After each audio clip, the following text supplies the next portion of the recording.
Lend your ears, lend your hands, lend your movement, anything you can. Come to teach, come to be taught, come in the likeness and the image of God. 'Cause you can be like that, with all that humbleness and all that respect. All of the power. Paul Seils is going to share some great information, including some information about plant medicines like ayahuasca. So a Sunday morning hello to Paul Seils. Thank you. Cheers. So yesterday I spoke about the Occupy movement and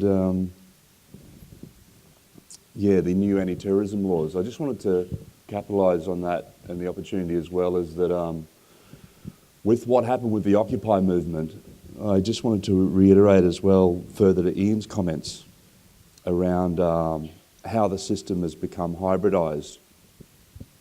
Where now what we have is a Frankenstein hybrid that's not capitalism anymore. It's corporatocracy that we mentioned, that we touched on. And because true capitalism in its purest form, under that model, if it's to fail, it's meant to fail. So what's happened is through corporate welfare is that it's been allowed to be bailed out, and so it's not a true form of capitalism anymore. But the other thing I wanted to touch on as well is the fact that there's nothing wrong with having wealth or abundance. It's just in not using it as a weapon to control or manipulate or starve or kill people. There's a really interesting book called Confessions of an Economic Hitman by John Perkins. I don't know whether any of you have seen it or read it. Really interesting book and documentary, if you get a chance to have a look it up.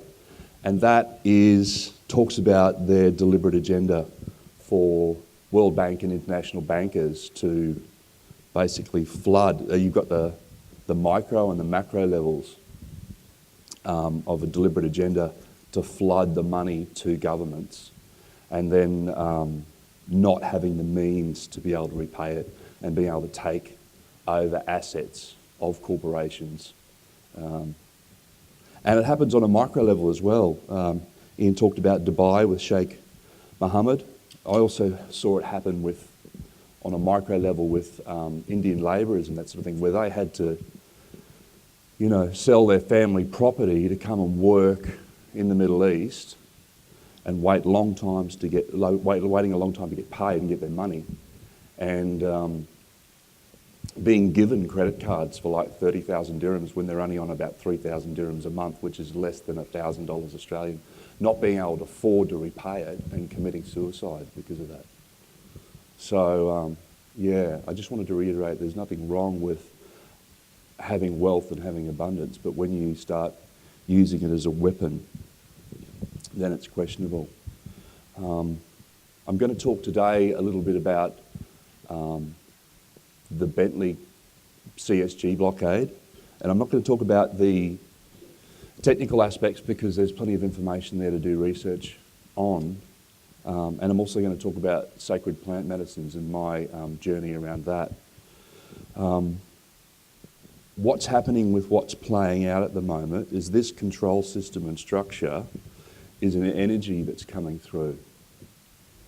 It's an energy that's playing out because we're allowing it to play out with our consent. Us giving away our energy to them, our currency, is feeding that. But it's also our lack of consciousness that's allowing it to do that, because we're being deliberately distracted by design and being manipulated to be like looking at this when this is going on. So it's just our consent and our lack of consciousness that it's allowing that to play out for us. How are we going, AV? How are we going with that video clip? 30 seconds. Okay. Does anyone have any questions about yesterday, about the Occupy movement or about the anti-terrorism laws?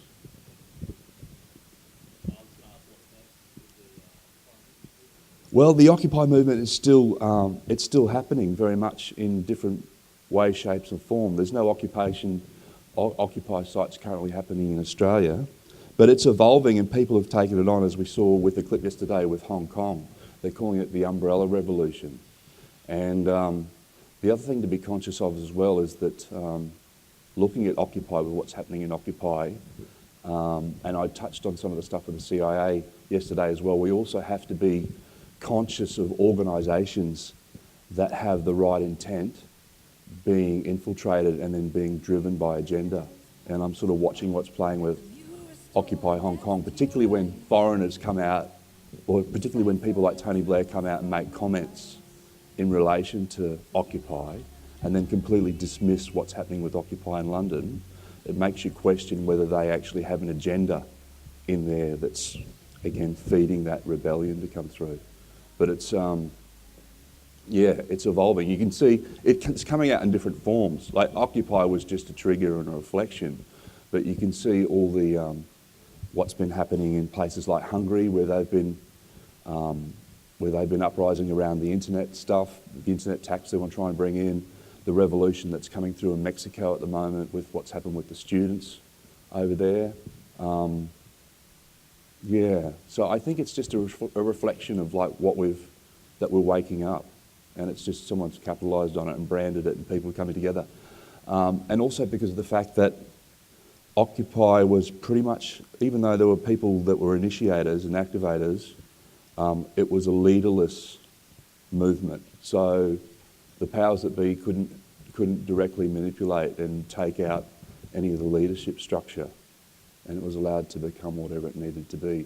And I think that's what's going to happen over a period of time, is that we've got this hierarchical structure that's in place where we've given away our power to this authority through manipulation, but we don't necessarily need that anymore. And I think because of what we've seen happen in other places, because of Occupy and also movements that are around the CSG, is that there'll be a decentralisation of power that occurs in the future, and all the power will go back immediately, and people will be giving all their energy and attention and resources to their local communities. Thank you. I'm going to play this clip for you.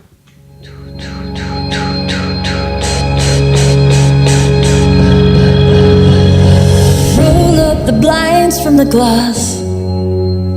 Let the sun shine upstage what has passed. Let the view restore depth to your eyes. Decipher the truth from the lies. For you have a journey to take, and you have decisions to make. Shift your gaze up to the skies and rise. You don't know, you don't know. Magic will headline this show. You don't know, you don't know till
Knowledge, you're a living work of art, evolving and turning with time.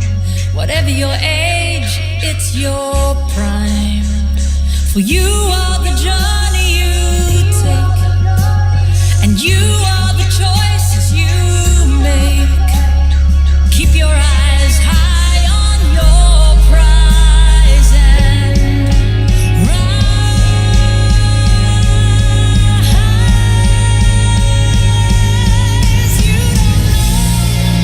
You don't know. Magic will headline this show. You don't know till you go.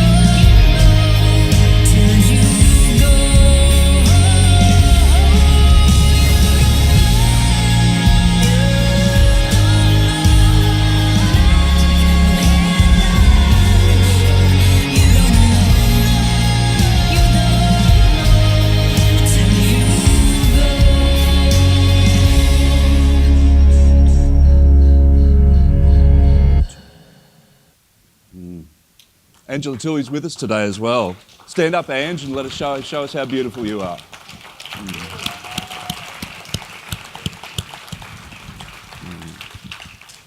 I share a really interesting journey in similar with Angela as well, because if I can get my clicker to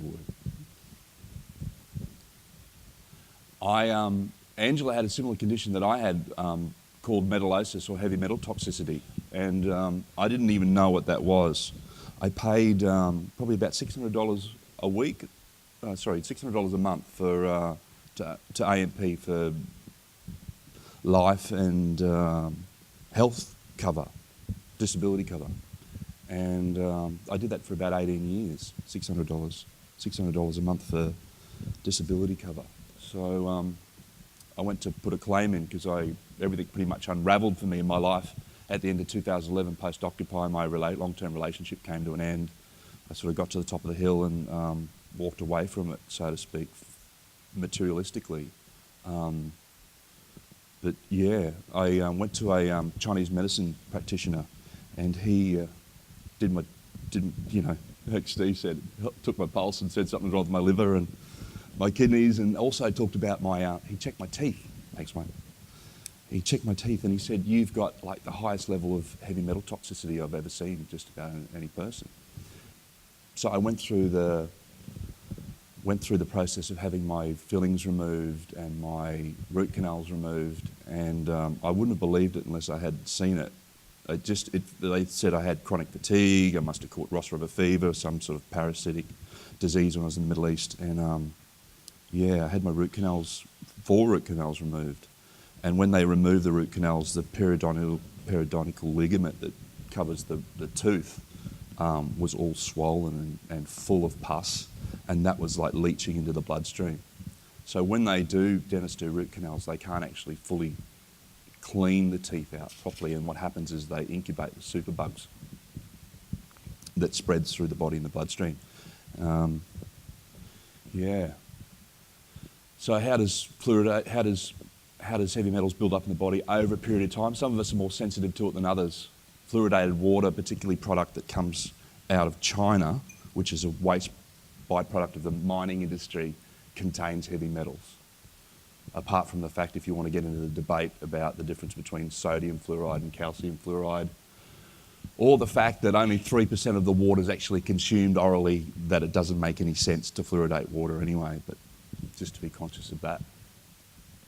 So the thimerosal-based vaccines contain mercury and heavy metals. Non-organic foods, a lot of non-organic foods contain heavy metals as well. The FDA has come out in the States and recognised that chickens have been fed arsenic in their feed, and why that needs to be added as well is also beyond comprehension, but it is nonetheless. Yeah, Macola.com is an interesting health site that covers a lot of information. He talks about 97% of terminal cancer patients having root canal treatment. And I spoke to my friend who's a dentist who did my root canals, and he was like, that's a load of rubbish. Because there's an interesting documentary you can watch called Rooted, R-O-O-T-E-D.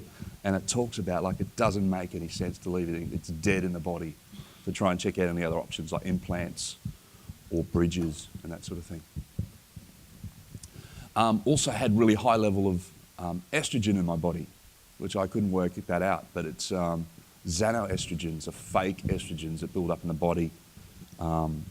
Any of the plastics and the polymers from plastic water bottles and containers leaches into the food, and we ingest it, and then it appears in the body as fake estrogen, or the body thinks it's estrogen, and then it interferes with the body's ability to be able to heal itself properly.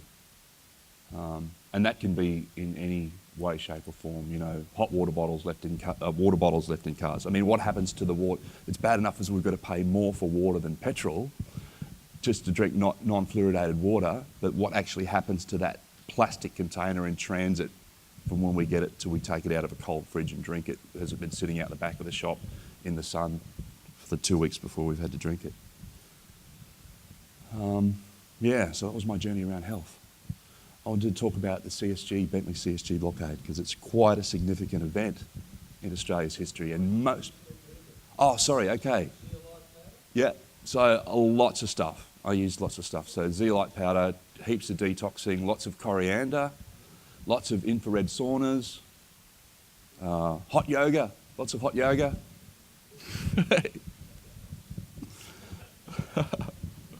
Yeah, and lots of detoxing. Yeah.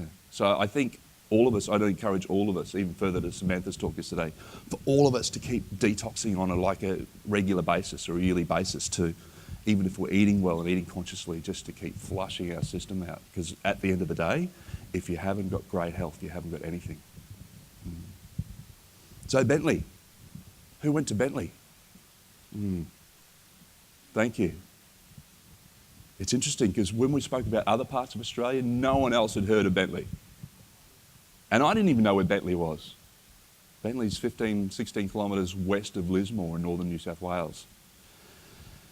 And my goddaughter lives down there, just around the corner. And my goddaughter's really conscious as well. She was a conscientious objector to NAPLAN testing. She's like filled out the form and it's like, no, I'm not doing it. So the kids are coming through and they're really conscious as well, which is awesome.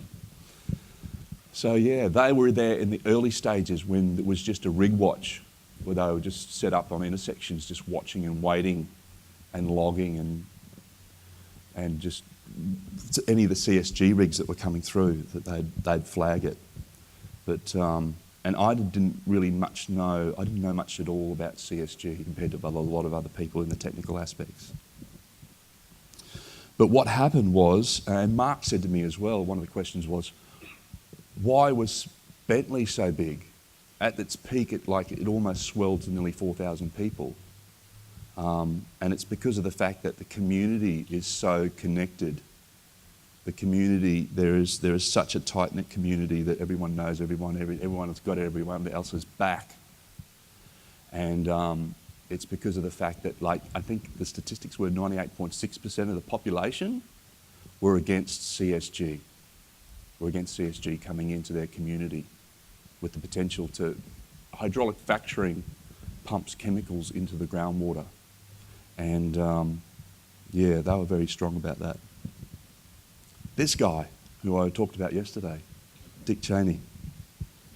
So even if you don't get any of the into the technical aspects of it, yeah, his comment was, I have no regrets about the Middle East and the use of depleted uranium and rah-rah-rah.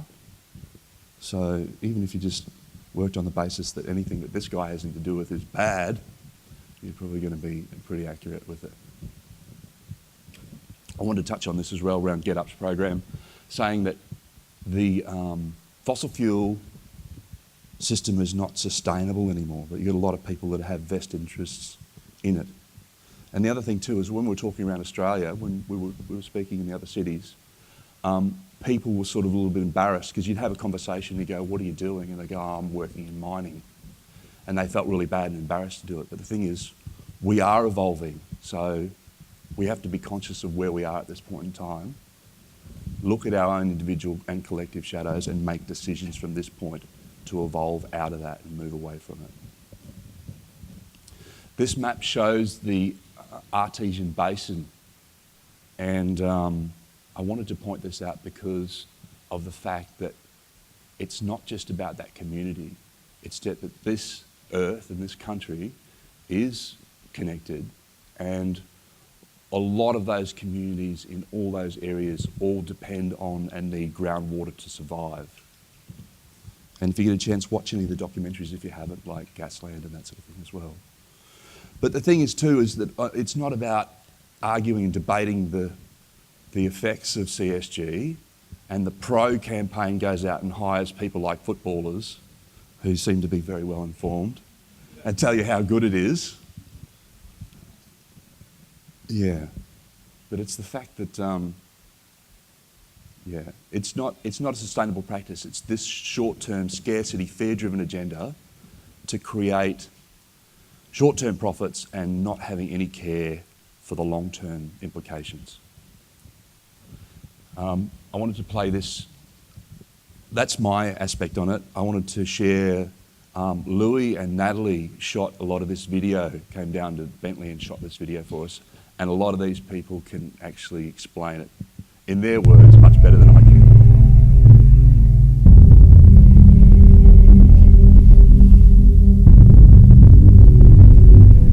It's an incredibly toxic and destructive industry, and if let unchecked, it will poison this whole country. They've injected millions of litres of chemicals into the ground, and it leaches into the water table, and it makes people sick. And people should understand, 100 years ago, the rate of cancer was 1 in 100. Now it's 1 in 2, and people have got to look at why. And it's these sort of industries that are poisoning the planet that are the cause of it.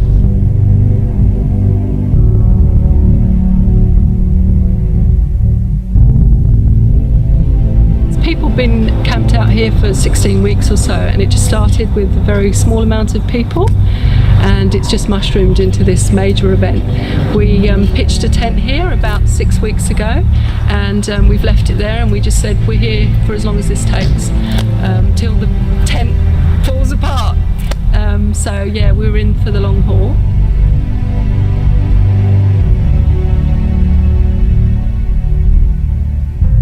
It's pretty evil stuff. I've seen the health report against coal seam gas. It's pretty frightening.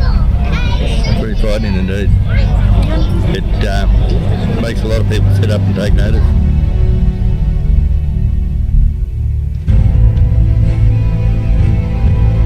This is a beautiful place. It's a beautiful community. It's a beautiful celebration. And more than that, it's an invitation to everyone to take responsibility for their own land, to take hope that you can stand up for the rights of the suffering, for the rights of clean water, fresh air, that we can be caretakers of our homelands. Tara has just become a gas field. You look at the aerial photos, it looks like a spider's web of all these wells and the pipes connecting them up, and the fugitive gas emissions are toxic and they're making people sick, and it's coming out in the people's water where they got their water bores. A friend of mine, Brian Monk, his grandchildren were in the bath. He got them out, they were burnt from the waist down from something that got into their water bore. What we're doing here is showing the New South Wales government that the community do not want unconventional gas mining in the water catchment and food producing areas of northern rivers of New South Wales. The mission is that we want our river, our Northern Rivers area, to stay gas fields free. May 15th, 2014, 8:02 a.m. Bentley coal seam gas drilling suspended, referred to ICAC.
So there's something inherently wrong in a system or in a country where 98.6% of the people are against something happening, and the government decides to bring, like to the 11th hour, to bring 800 police in with riot gear to physically remove people from a site that are protecting their own land and country.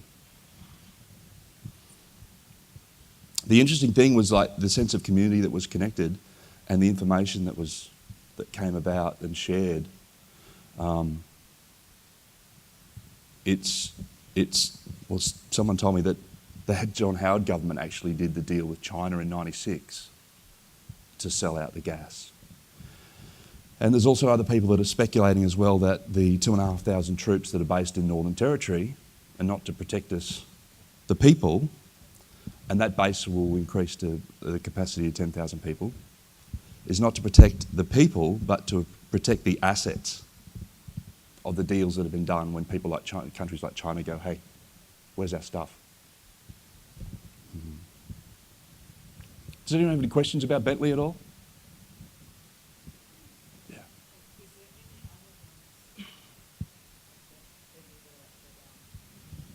There is. Yeah. Well, Ian just came back from Gloucester in New South Wales as well, and they're planning 330 wells in that location. So, yeah.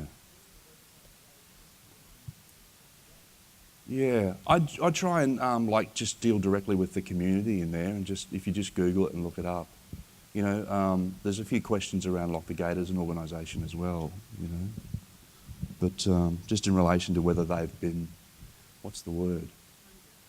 Yeah, or corrupted or infiltrated. Yeah, there's a great movie. I can't remember the name, but the movie with Matt Damon in it that talks about similar scenarios as well. Yeah, so that's Bentley.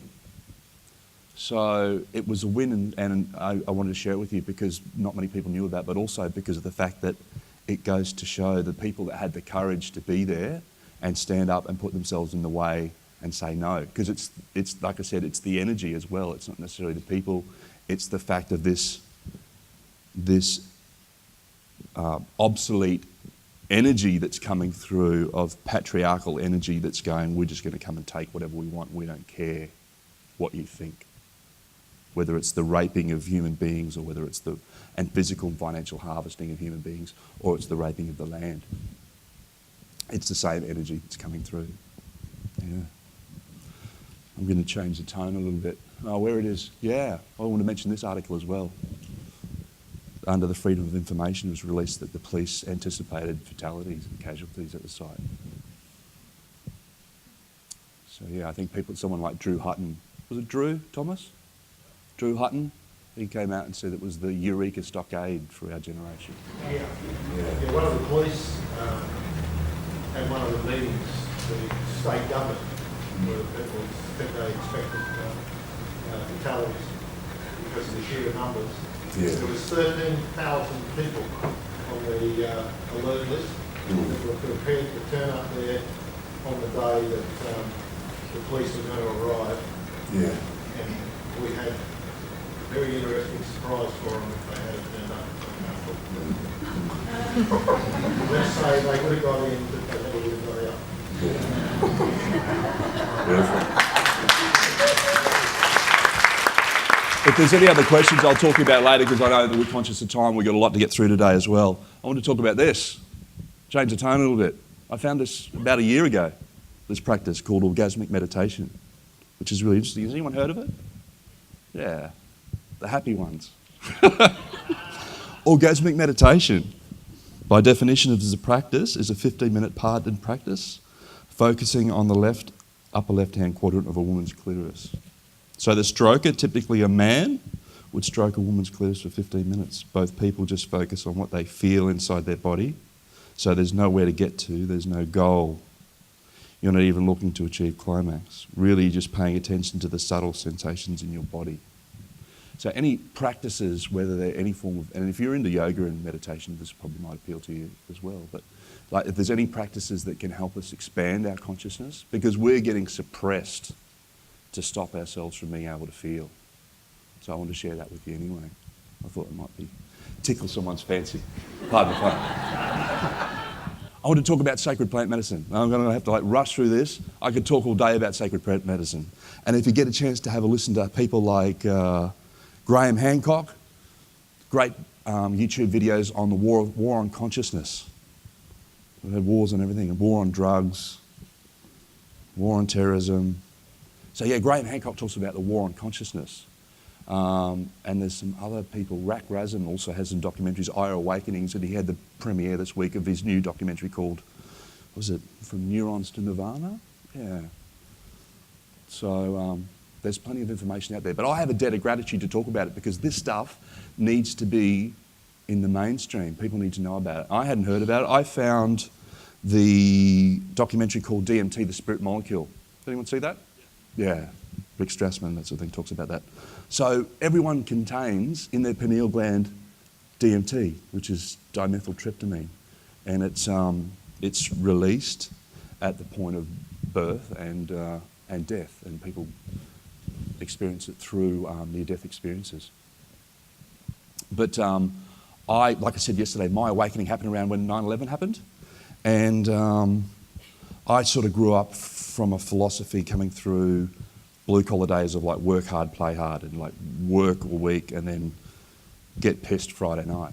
And that carried right through, and I spent a lot of time in the Middle East where alcohol is very socially acceptable. And it's also because it's convenient because of the fact that government makes so much money out of it. But you could probably say that I wouldn't have called myself an alcoholic, but I wasn't able to drink alcohol without wanting to get shit-faced, which was interesting. It's like, a dog when it gets blooded and it gets a taste for it. And yeah. And I was proud of it as well because it's like that old school paradigm of Aussie masculism and, I was really piss fit.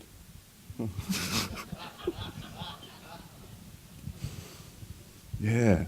So I had a couple of really kind and beautiful friends that encouraged me to go to some AA meetings. And that's great, it was really confronting. But there was one thing that scared me more than having an issue with alcohol, and that was the thought of having to go to meetings for the rest of my life. Even though some people get the stuff, I felt intuitively that there was a way through, and I was able to find that with sacred plant medicine, particularly ayahuasca, which has a tendency to have a field of intelligence all of its own. And so I was able to clean and scrub that aspect out of my psyche, and now I can just sit down and have a couple of beers with my mates and it doesn't do anything to me. So it does something to the body. And we all carry levels of trauma in our body through different things, even whether it's right in our subconscious that we might not necessarily be completely aware of. And it could even be past life if you're open to that. But we're all carrying deep cellular trauma. Ayahuasca is the sacred plant medicine from South America, which is the constituents of these two plants combined together. And when they brew it, it's done in a very sacred and respectful way where it's harvested sustainably. Whole communities and villages exist around the creation of it. Some people believe that the plant medicines are here to save us from ourselves and our own psychosis. But they spend a lot of time in preparation and harvesting, and it's brewed depending on the shamans where they come from. They spend a lot of time in preparation, and it's boiled and it's stewed for weeks. 24 hours a day, the fire's not allowed to go out, and they are singing Icaros and prayers and intentions into it for the healing for the people. I just want to show you this short video that explains the effects, it only goes for 3 minutes, of ayahuasca on the brain.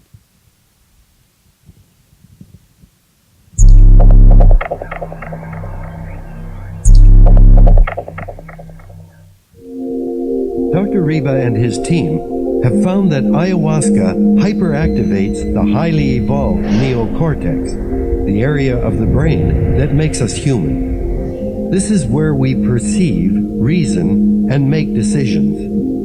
Ayahuasca also activates regions like the amygdala, which acts as a storehouse for early emotional memories, specifically the most traumatic or significant ones, like the loss of a parent.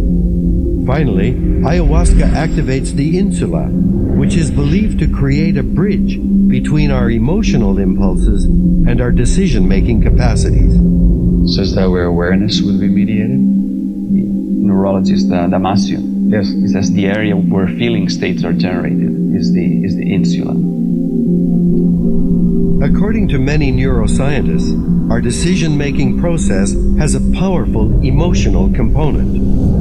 When any stimulus enters the brain tries to understand it based on previous experiences. In early life, powerful or traumatic events create an imprint on the brain, a pattern. This pattern is like a shortcut, activated every time we face a similar situation. For example, if we were once attacked by a dog, our brain might harbor a set of these pathways that associate that dog with all dogs, making us fear them in general. We might even react adversely to a distant bark. Repeated events cause these neural patterns to reinforce their connections, binding them with protein and building them up like scar tissue. If this is how these traumas are rooted in our brains, how does ayahuasca affect those ingrained patterns? Ayahuasca hyperactivates the entire brain region where we store and process emotional memory, often uncovering long-forgotten memories. This hyperactivation enables the conscious part of the new brain to temporarily override previously entrenched patterns, allowing new connections to be made. Dogs, for example, may no longer be feared as these new connections are created and memories re-evaluated. In field studies, ayahuasca users typically describe having emerged with new perspectives on past experiences and deeply rooted patterns of behavior.